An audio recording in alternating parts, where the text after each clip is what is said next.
Hello అండి రాహుల్ గారు. Hi అండి. మంచు విష్ణు, మనోజ్ మధ్య ఇప్పట్లో ఈ అన్నదమ్ముల గొడవ తేలేలా కనిపించట్లేదు. మొన్నటి వరకు ఒక పరిధిలో మాట్లాడుకునేవాళ్ళు. ఇప్పుడు పరిధి దాటి మాట్లాడుతున్నారు. కుక్క అంటున్నారు, సింహం అంటున్నారు. రకరకాలుగా కామెంట్స్ చేసుకుంటున్నారు. ఒక రకంగా చెప్పాలంటే ఇప్పుడు అది ఇంట్లో గొడవ. బయటకొచ్చి ఇలా తిట్టుకోవడం కరెక్ట్ కాదు అనేది కొంతమంది ఆవేదన నిజంగా. వాళ్ళ ఫ్యాన్స్‌లోని. ఏంటి? ఎందుకు? ఏం జరుగుతుంది? దీంట్లో 2 ఉంటాయండి. ఇంట గెలిచి రచ్చ గెలవాలి అంటారు. హ్మ్.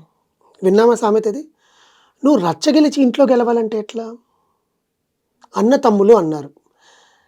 అన్న అన్న ఒక భావన ఉంటే, అన్న అనే ఒక భావన ఉంటే, నువ్వు మొదటి నుంచి సక్రమంగా ఉండుంటే, హ్మ్. ఇవి నేను చెప్పేది కాదండి. నేను వాళ్ళ ఇంట్లోకెళ్ళి తొంగి చూడట్లా కెమెరాలు పెట్టి. ఆయనలాగా. వాళ్ళ నాన్నగారన్నది, "ఎన్ని సార్లు నిన్ను నేను భరించాను. నా గుండెల మీద తన్నిపోయావు నువ్వు. నువ్వు తాగొచ్చి ఇంట్లో గొడవలు చేస్తుంటే మారతాడులే అని ఫ్రీడమ్ ఇచ్చాను. ఇది పెట్టుకుంటాను బిజినెస్ అంటే మీ అన్న చేత డబ్బులు పెట్టిచ్చాను. ఎడ్యుకేషన్ సిస్టమ్ మారుస్తాను. మా విద్యానికేతన్‌కి వచ్చి చూసుకుంటాను. వర్సిటీకి వచ్చి చూసుకుంటానంటే రానిచ్చాను. ఎవరినో ప్రేమించాను, పెళ్లి చేసుకుంటాను. మీ అక్క చెప్పింది కదా! అని నేను పెళ్ళికి కూర్చొని నీకు పెళ్లి చేశాను. ఇప్పుడు ఇంకా నువ్వు నీ పెళ్ళాం మాటలు విని నా మీదకొచ్చి నా గుండెల మీద తంటుంటే ఈ 74 ఏళ్ల ముసలోడిని నేను ఎంత భరించాలి అని ఆయన బాధ గత 2 నెలల క్రితం రిలీజ్ చేశారు. అవును. తర్వాత కోర్టుకెక్కారు. స్టే తెచ్చుకున్నారు. వాళ్ళ ఫ్యామిలీ బతుకుతోంది. వీళ్ళ ఫ్యామిలీ బానే ఉంది. సంక్రాంతి సంబరాల కోసం యూనివర్సిటీలో ప్రతి సంవత్సరం చేసే సంబరాలకి వెళ్లారు.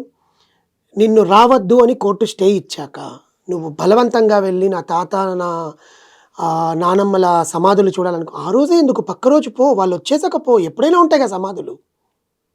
నువ్వు ఆ రోజే పట్టుబట్టి వెళ్ళాల్సిన అవసరం ఏంటి? నీకు మనసులో ఉండాలి తాతమ్మ, నానమ్మ, తాతయ్య, నానమ్మ లేకపోతే నాయనమ్మ, తాతల దగ్గర వాళ్ళ దీవెనలు నీకు కావాలి అంటే ఇంట్లో ఫోటోలకు పూజ చేసుకొని, ఇంట్లో ఏదైనా గుడికెళ్ళి కార్యక్రమాలు చేసుకొని, నీ పెళ్ళాం బిడ్డలతో ఏ కాళహస్తికో, శ్రీశైలంకో, తిరుపతికో, షిరిడీకో, సాయిబాబా మీద ఒట్టేస్తున్నావు. దేవుడి మీద దేవుడు లేడనేగా? సాయిబాబా మీద ఒట్టు నేను గొడవ చేయడానికి రాలేదని ఎందుకొచ్చావు అయితే మరి? ఎందుకు నీ ఫ్యాన్స్‌నంతా తీసుకొచ్చావు? ఇదంతా వాంటెడ్‌లీ చేస్తున్నట్టుగానే ఉంది వాంటెడ్‌లీ కదా! అని కదండీ. ఇప్పుడు సింపుల్ లాజిక్. నేను మీ ఇంటికి రావద్దు అని మీరు నమ్మకం మీద చెప్పారు. కానీ మీ ఇంట్లో నా వస్తువు ఉంది. నేను ఇంకొక రోజో ఇంకెవరితోనో పంపించి తెచ్చుకుంటాను. సిగ్గు లేకుండా నేనైతే రానుగా మీ ఇంటికి. హ్మ్. అంతే కదా! ఇక్కడ వచ్చిన ముందే మీకు డైరెక్ట్‌గా ఇన్ఫర్మేషన్ ఇయ్యాలిగా. పోలీసులకి ఇచ్చేదేంది? రోడ్డు మీద పోస్టర్‌లేసేదేంది మంచు మనోజ్ వస్తున్నాడని. అంటే నీ ఫ్యాన్స్ ఎవరి వల్లొచ్చారు? నీ ఇంటి పేరెక్కడిది? ఎవరి నుంచొచ్చింది మంచు అనే ఇంటి పేరు? ఇప్పుడు ఆ ఇంటి పేరు కూడా పోగొట్టుకునేలా చేసేసుకున్నావు. మంచు భక్తవత్సల నాయుడు కొడుకు రెండవ కుమారుడు మంచు మనోజ్ బాబు. అంతేనా? మంచు ఉంటేనే కదా నీకు మనోజ్ అనే పేరు. లేకపోతే ఎక్కడి నుంచి వచ్చింది? ఇవి నేను అడిగేది కాదు. ఆయన తెలుసుకోవాలి. హ్మ్. సరే ఇవన్నీ పక్కన పెట్టి నిన్న వెళ్ళి అక్కడ ఒక సంత చేసేసి వచ్చావు. తెలంగాణలో ఎలాగో పరువు ఈడ్చేశాను. అమ్మో! ఆంధ్రాలో యూనివర్సిటీలో పరువు ఈడ్చకపోతే నేనెట్లా దాన్నేమంటారు భూమా మౌనిక మొగుడినవుతాను అనుకొని ఎక్కావు నువ్వు. ఆమె ఏం చేయలేదండి పాపం. ఆమె స్టైల్‌లో ఆమె ఆయనని దాన్నేమంటారు చూసుకుంటూ వస్తున్నారు. ఇక్కడ మేడంని అనాల్సిన పనేం లేదు గానీ కానీ అదే ఇబ్బందికరమైన ఈయనకుండాలి. అంశం కూడా. ఇప్పుడు ఈయన ఏది చేసినా కొత్తగా పెళ్లయింది కాబట్టి ఆమె మీదే బ్లేమ్ చేస్తారు. బ్లేమ్ వైఫ్ ఏముందండి? చెబుతుంది కాబట్టి ఇదంతా చేస్తున్నాడు సరే ఇంక అంటారు. మీరు అడిగారు కాబట్టి ఇది కూడా చెప్తా. కోడలివే కదా! నువ్వు మంచివారి కోడలివేగా! భర్త అలా ప్రవర్తిస్తున్నప్పుడు ఎళ్లి సమాధానించాల్సిన పని లేదా? చేస్తుందేమో పాపం ఇంట్లో. చేసినప్పుడు ప్రతిదానికి నువ్వెందుకెళ్తున్నావు వెనక్కి? అంటే సపోర్ట్ చేస్తున్నారంటారా? భర్త తప్పుదారిలో నడుస్తుంటే చక్కదిద్దాల్సింది ఎవరు? భార్య. వద్దండి మళ్ళీ పోదాము. గొడవలు జరుగుతున్నాయి కదా! కొంచెం సద్దుమణుగుదాము. మామయ్య గారు కొంచెం సర్దుకుంటారేమో.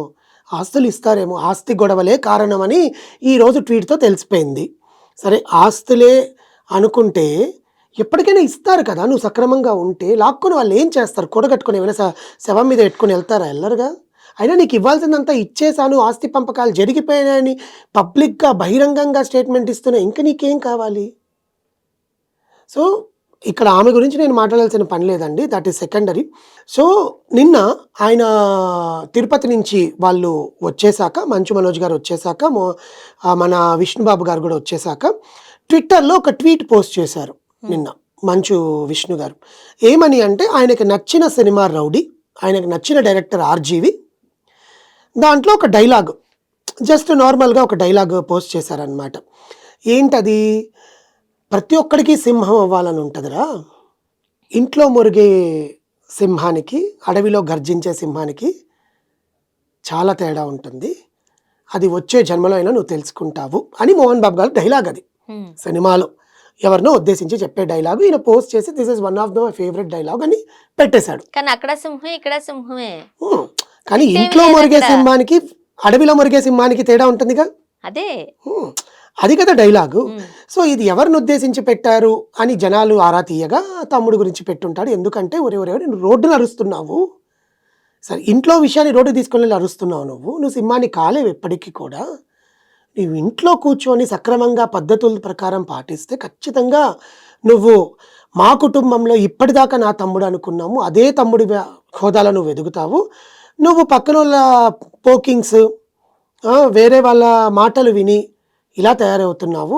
సినిమా ఇండస్ట్రీ అంతా నిన్ను నెత్తిన పెట్టుకున్న రోజు ఈరోజు నువ్వు దిగజారిపోయి సినిమా ఇండస్ట్రీ నీ మీద ఉమ్మేలాగా చేసుకుంటున్నావని అర్థం. అది ఓపెన్ టాక్ అండి. మంచు మనోజ్ గారి మీద ఇప్పటి వరకు ఏ కాంట్రవర్సీ లేదు. అదే చెప్పాను ఇంతకు ముందు కూడా మీకు, మనం మాట్లాడుకునేటప్పుడు కాస్త బబ్లీగా ఉండే పిల్లోడు, చాక్లెట్ బాయ్ కింద చూసేవారు, కాస్త ముద్దుగా గారాబంగా కూడా చూసేవారు. అంత డిసిప్లిన్గా ఉన్నట్టో లేకపోతే అంత స్ట్రిక్ట్గా ఉన్నట్టో తండ్రిలాగా అన్నలాగా ఇంతవరకు మనోజ్ని మనం చూడలేదు. ఇప్పుడుండే అప్కమింగ్ పెద్ద హీరోలు అందరూ కూడా మనోజ్తోనే ఫ్రెండ్షిప్ ఉంది, విష్ణుతో కన్నా కూడా. ఎందుకు అది పోగొట్టుకుంటున్నాడు? అదే రచ్చ గెలిచి ఇంట గెలవాలనుకుంటున్నాడు. ఏంటి ఆయన స్థానం ఈయనకు రావాలి అని. అది ఎందుకు? ఇప్పుడు మన సినిమాలో చూస్తుంటాం, బాహుబలిలో చూసాం కదా, రానా గారు ప్రభాస్ గారు ఎలా కొట్టుకుంటారో అదే ఇక్కడ బయట చేయాలని అనుకుంటున్నాడు. కుట్రలు కార్పణ్యాలతో ఆయనకుండే ఫ్యాన్స్ ఎవరో సంథింగ్. దానివల్ల ఉపయోగం ఎవ్వరికీ లేదండి, వాళ్ళకేం పోదు, వాళ్ళు బాగానే ఉన్నారు. ఇప్పుడు అందుకే మంచు మనోజ్ అనద్దు అని మోహన్ బాబు గారు అన్నారు అంటూ కూడా ఒక వార్త. ఆబ్వియస్గా కదా, ఇంటి పేరుని నువ్వు రోడ్డుకి ఇడుస్తున్నావు కదా. ఇప్పుడు నీ ఐడెంటిటీ ఏంటి? హీరో. ఎలా వచ్చావు హీరోగా? ఎవరి వారసుడిగా నువ్వు అరంగేట్రం చేసావు? ఎవరు నిన్ను గుర్తుపడుతున్నారు రోడ్డు మీద? అంతే కదా. కానీ నిజంగా మోహన్ బాబు గారు అన్న ఆ పెద్ద ఆయన లేకపోతే ఈరోజు వీళ్ళు హీరోలు అయ్యి ఉండేవారా అండి? తెలుగు సినిమాకి ఇంకొక ఆభరణం అండి, ఒక డైమండ్. కొన్ని డైమండ్స్ ఉంటాయి తెలుగు సినిమాకి. తెలుగు సినిమా ఇండస్ట్రీలో కొన్ని డైమండ్స్ చుక్కలుగా మారిపోయి ఆకాశాన్ని చాకాయి, కొన్ని ఇంకా మనకు డైమండ్స్ రూపంలో మెరుస్తున్నాయి. ఆ డైమండ్స్లో ఈయన మోహన్ బాబు గారు ఒకరు. అలాంటి వారసుడిగా నువ్వు వచ్చి ఇన్నేళ్ల చరిత్రని, ఇంత ఆంటర్ప్రినర్షిప్ని నువ్వు రోడ్డుకి ఈడ్చాలనుకోవడం, స్టూడెంట్స్కి నేను వారధిగా నిలబడుతున్నాను అనేదో మాట్లాడుతున్నాడు ఆయన. అవన్నీ వాళ్ళు చూసుకుంటారు కదా, నువ్వు వచ్చి కొత్తగా చేసేది ఏంటి? ఫస్ట్ థింగ్, స్టూడెంట్స్కి అన్యాయం జరిగితే వాళ్ళ పేరెంట్స్ లేరా? నువ్వు అండగా నిలబడ్డం దేనికి? వాళ్ళ పేరెంట్స్ లేరా? చదువుకోలేదా? డబ్బులు ఊరికే కడుతున్నారు వాళ్ళ ఫీజులు? లేకపోతే మోహన్ బాబు చంపేస్తాడని, లేకపోతే విష్ణువర్ధన్ బాబు రౌడీలతో కొట్టిస్తాడని చెప్పి బెదిరించి కాలేజీల్లో చదివిస్తున్నారా? లేదు కదా. సో ఈ విధంగా ఆయన రోడ్డుకెక్కి ఏడుస్తుంటే, బాబు నువ్వు ఎక్కడున్నా సింహం అడవిలోకి వెళ్తేనే గర్జిస్తుంది, నీలాగే ఇంట్లో కూర్చొని పిల్లి కూతలు కూస్తే కాదు అన్నట్టుగా ఒక ట్వీట్ పెట్టారు డైరెక్ట్గా అని జనాలు అంటున్నారు. బట్ ఆయనకు నచ్చింది ఆయన పెట్టారు. It is even I'm not agreeing it, because నాకు నచ్చింది నేను పెట్టుకుంటా. నువ్వు తీసుకునే దాన్ని బట్టి ఉంటుంది అది నీకా కాదా అనేది. నువ్వేం చేసావు? నాకే అని చెప్పి గబగబ వెంటనే 2 ట్వీట్లు పెట్టేశావు ఈరోజు పొద్దున్నే. నిద్ర లేవడం ఆయన బ్రష్ చేసుకోవడం లేదో నాకు తెలియదు కానీ వెంటనే ట్వీట్ పెట్టేశాడు. ఏమని? ఒరే వెయిట్, రెబల్ స్టార్ కృష్ణంరాజు గారు తీసిన సినిమాల్లో కన్నప్పలాగా నువ్వు సింహాన్ని అనుకుంటున్నావేమో, అది నీకు ఈ జన్మలోనే తెలిసిపోతుంది కొద్ది రోజుల్లో అని పెట్టి VISMITH విస్మిత్ అని ఒక హ్యాష్ట్యాగ్ యాడ్ చేసి కనుక్కోండి చూద్దాం అబ్బాయిలు, క్లూ హాలీవుడ్ వెంచర్ అని పెట్టాడు. అంటే ఏంటి? విష్ణు తీస్తున్న మైథాలజీ కన్నప్ప కదా. నీ అన్న కుక్క అన్న మాట అదే దాంట్లోనే కుక్కని, అదే నీలాంటి ఫ్రాడ్ కుక్కకి ఈ జన్మలోనే తెలుస్తుంది, నీలాంటి ఫ్రాడ్ కుక్కకి అననాల్సిన మాటేనా అండి సమాజంలో? తాగి మాట్లాడుతున్నావా పొద్దున్నే నిద్ర లేచి? తప్పు తెలుసుకున్నాడో ఏం చేశాడో మనకు సంబంధంలా. నెక్స్ట్ ఇంకో tweet, you are so cute my bro Vismith, you are so cute, నువ్వు చుచ్చువి చిన్న కన్నవి, నేను ఒక్కడిని నీతో మాట్లాడడానికి వస్తా, ఆడవాళ్ళని పెళ్ళాలని పిల్లల్ని స్టాఫ్ని అంతా పక్కన పెట్టి నువ్వు ఎంతమందిని తెచ్చుకుంటో తెచ్చుకో, నేను ఒక్కడనే వస్తా, మాట్లాడుకుందాం ఎదురెదురుగా అని ట్వీట్ పెట్టాడు. ఇంట్లో జరుగుతున్న రచ్చ పెద్ద మనుషులతో కూర్చొని తేల్చుకోవాల్సిన రచ్చని నీ తండ్రి సైలెంట్గా ఉన్నాడు అంటే నీ మీద ప్రేమ ఇంకా హ్మ్. నువ్వు తెగేదాకా లాగేసావు, తెగిపోయింది. ఆయన మనసు దాన్ని ఏమంటారు, క్షోభించి ఇరిగిపోయింది మనసు నీ మీద.